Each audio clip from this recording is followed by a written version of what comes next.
Imagine this. You can live a healthy, vital, energetic life well past the age of 100.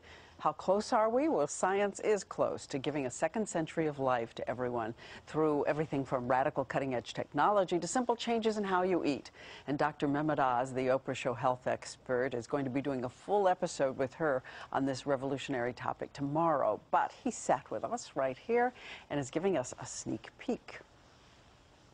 It's a little-known fact that Dr. Mehmet Oz is actually 180 years old, but he is here today to tell us that.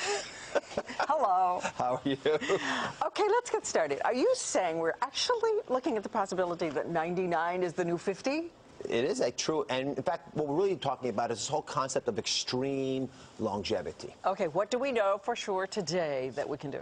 Well, first of all, we know there's a chemical called sirtuin that tells the body to live longer. So what's the best mechanism?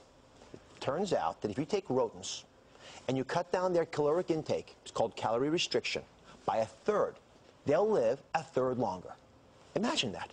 And humans who are doing calorie restriction, when they're studied, show a rejuvenation of their arteries, of their hearts. They actually begin to behave like they're younger than they really are. Okay, talk to us calories then. What does that mean to cut for a human? How many calories can you have a day and how many should you cut back? Well, most of us can't cut a third of our calories. That's impossible. But the good news is that you can cut 15% of your calories out and you can still get most of the benefits. So I did a little experiment with you, Diane. Yes. Right? As beautiful and as suave and youthful as you are, I figured you're doing something right. So I thought you're probably taking in about 2,000 calories a day.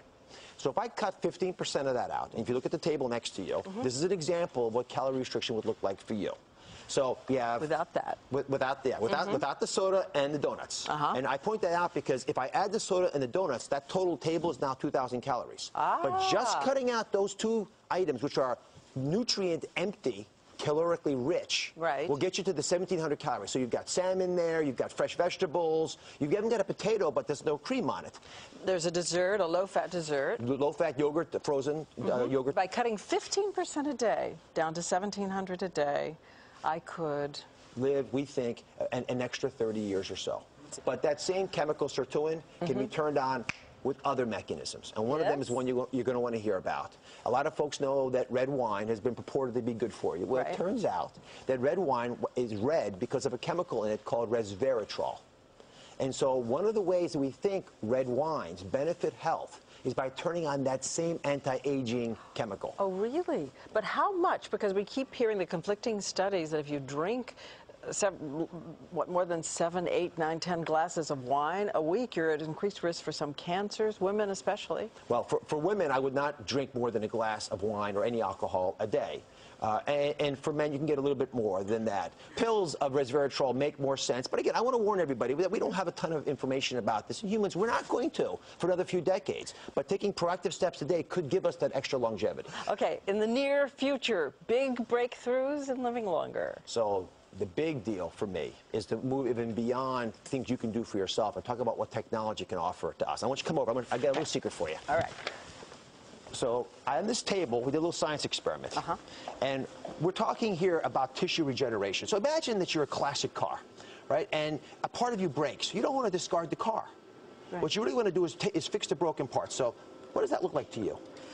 It looks like an ear. It looks like a styrofoam. You can hold it. It won't bite you. Does it feel sort of solid? Yeah, very solid. Right. So this is actually a mold for a human ear. So if you're a GI injured in war, or you had frostbite and lost your nose, we could actually make re-engineer cells. So we take your blood, add it to the mold, and your cells will begin to repopulate this and make you a new ear. This is being done now. Being done today. It's actually been implanting for bladders. There's lots of different organs we can begin to replace. But this is the first generation. What I'm about to show you now will really blow your mind. And this is the example. If you hold this, this is a scaffold of an artery made from pig tissue. Right? Now, if I take that, you can see through, you can use it as a straw. So if I take that and I add a little bit of your cells to it, your blood, and then I put it into a pump so it actually is feeling the pressure that an artery would feel, I can make you a new artery. You see pulse in there? No kidding. And look at this. This is the same technique done with a valve. And if you look from up top here, take a look from up top, you can see the valve open and close. Oh, yes. So take this one generation further. I can now begin to take an organ, take the cells of the animal out of it, put your cells into it, and I can grow you a heart. It's been done. I can grow you a liver, a pancreas, a spleen, a lung, anything. And this technology for recreating organs for us is going to give us that booster rocket into the second century of life. So if calorie restriction and new insights about how chemicals like resveratrol could turn on systems for anti-aging in your body fail, and something breaks, you can replace it. Replacement parts when your warranty is getting a little old. And how soon, realistically, before you think a pancreas or something complicated like a liver could be ready for replacement, your own cells? Single-digit years. And that's the big breakthrough. It is increasing so rapidly. When I went down to the Wake Forest Regeneration Lab, which is where all this material came from, it absolutely blew my mind. And the other person's mind that blew actually is Oprah's. Yeah, that's a pig heart with all the cells taken out of it. Exactly. Yes. So you would take that pig heart and inject some of your own cells. Take my blood, spin it down, put the cells into this, baste it in that chamber that we showed in the video, and it will slowly grow your own organ back. That is incredible. That is, don't y'all think that's incredible? That is To see her just absolutely as fascinated as I was means that this stuff really can capture our imagination. And where our imagination goes, our science will follow. What about replacing a brain? I'm not kidding. Could you grow a brain? You know, go with that beautiful new body? You could probably grow parts of the brain. So, for example, we could cure Parkinson's or memory loss or spinal columns. But, you know, Diane, you are who you are. And I don't know if you want to have a new infrastructure for that. You probably want the software that you've accumulated. All right. Well, you're going to do more with Oprah tomorrow. We've got lots of cool stuff. We're going to do hyperbaric oxygen, infrared sauna baths, lots of cool things about extreme longevity. It is here. It is now.